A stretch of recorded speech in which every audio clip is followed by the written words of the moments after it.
Welcome back, mga kaaldab.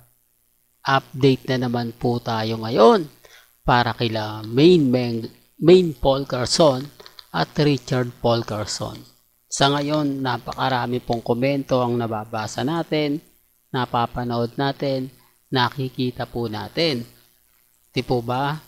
Bago natin pag-usapan si Main, talakayin po muna natin itong mga kumakalat na naman patungkol sa Hello, Love Again.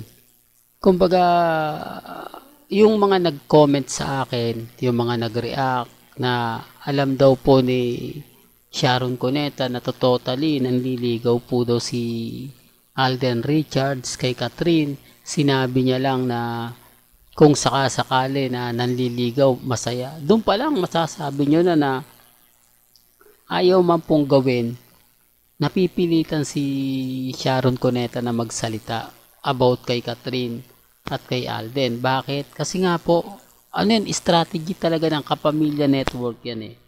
Dahil nga po may bagong project si Sharon sa Dreams Work na kung saan nga po hindi natin alam kung sino-sino yung makakasama niya.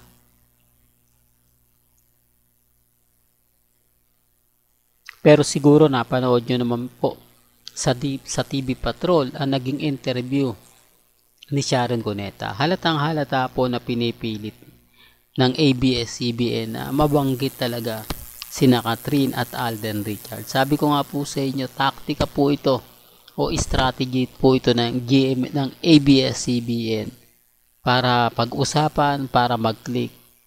Yan naman po yung sinasabi ko na totoo naman po, tapos sasabihin nila nagkakataon lang. Di po ba? November 13 pa ang showing. Anong buwan pa lang ngayon? Pero bakit pa na-interview laging banggit pangalan ni Alden Richards at ni Catherine? Walang interview na naganap na hindi po pwedeng hindi mabanggit sina Alden Richards at si Catherine Bernardo. Hindi po ba kahit sabihin na natin wala nang project si Sharon Cuneta. Kumbaga nakasama si Alden, pero bakit niya binabanggit si Richard Paul Carson?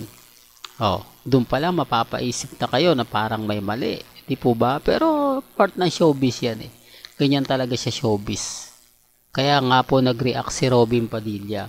Kaya nga po nagsalita si Robin na magkakabalikan pa rin sila Daniel at si Catherine dahil syempre Sharon Cuneta yan. Megastar yan. Kahit saan natin anggulo tignan, marami pa rin pong fans yan. Marami pa rin po nagmamahal kay Sharon Cuneta na makakabasa at makakapanood na mga interview niya sa TV Patrol, mga article na sinusulat, di po ba? Siyempre yung Cat 10 maglulundag yan. Magtatalon sa saya yan. Kasi kumbaga nagsalita si Sharon Cuneta patungkol kay Catherine at kay Alden eh. Yan naman po kasing hinihintay nila eh. Etong mga Cat 10 fans, nag-aantay lang to na may mga artista makikisawsaw. Saka dun sila i-entra. Kaya nga binasag sila ni Robin Padilla. Di po ba? Sa inis nila, bakit daw po nakikialam ang senador? Bakit kailangan daw po niyang kumbaga pilitin yung mga ayaw na? Hindi po ba? Parang siya po daw yung nagpo-provoke na balikan ni Catherine si Daniel. Common sense na lang po. Maraming hindi talaga nakakaalam. Maraming mga bagay-bagay po na pag gusto nila, gusto lang nila. Po ba? Hindi nila alam na part lang yan ng showbiz. Hindi po ba? Part lang yan ng mga kumbaga kailangan promotion. Di po ba? Totoo naman po mga kaaldab eh. Puntahan naman po natin si Main. Ngayon ang daming mga komento dahil 9 years anniversary na nga po ni Mengay sa showbiz. At syempre, pagka ikaw yung pinag-uusapan, trending na naman po sila. Bakit ko nasabi sila? Nangunguna po si Main Mendoza, Filipino actor, trending Main Mendoza. At pumapangalawa naman po si Alden Richards. So, pagamat maraming magkokomento na naman sa akin na hindi naman nagtitrending Mr. Destiny. May mga time kasi na kapag nakikita ko ini-screenshot na natin para may ebidensya at resibo. Di po ba? At ipinopost ko yan sa Facebook po natin. Ang problema lang, maraming bitter. Di po ba? Pinipilit nila yung mga artista nila na maiangat. Pinipilit nila yung artista nila na mapag-usapan. Main Mendoza yan eh. Di po ba? Sabi ko nga po sa inyo, mas kilala si Main sa salitang Yaya Dab o Aldab. Di po ba? Tapos sinasabi nila na wag nang babanggitin pa. Nakatatak na po yan kay Bengay. Hindi po pwedeng sabihin nila na kumbaga aalisin basta-basta. Kung si Bengay nga po kapag tinawag mong Yaya Dab, lilingon at lilingon yan. Pansin nyo, real talk to, ito'y base po sa mga nanonood sa TV5 po ba.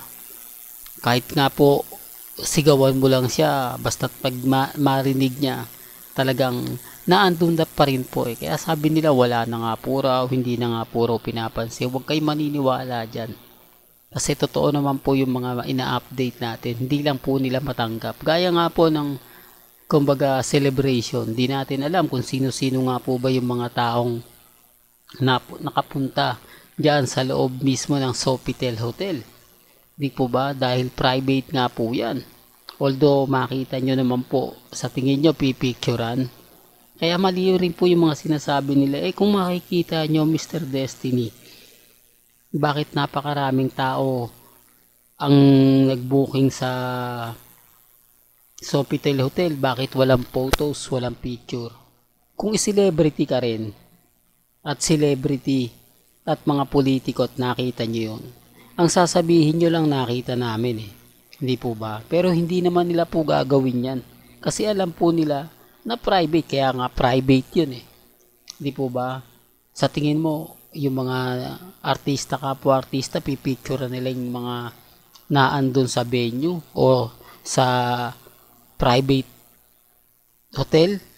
Common sense na lang po. Ito yung mga galawang hindi mo alam kung nag-iisip po ba, hindi mo alam kung ano yung mga sinasabi nila, di po ba? Magaling lang po talaga mag-react, pero hindi naman po nila naiintindihan yung mga nire-react po nila. Gusto lang po nila na sila yung pag-usapan, gusto nila yung nakikisawsaw, di po ba? Kasi kung titignan nyo at susuriin naman po ninyo, di po ba, lahat po ng mga ina-update natin, patungkol nga po kina Main Paul Quezon at Richard Paul Quezon, base rin po sa social media, gaya po ng TikTok, di Facebook, Instagram at mga website.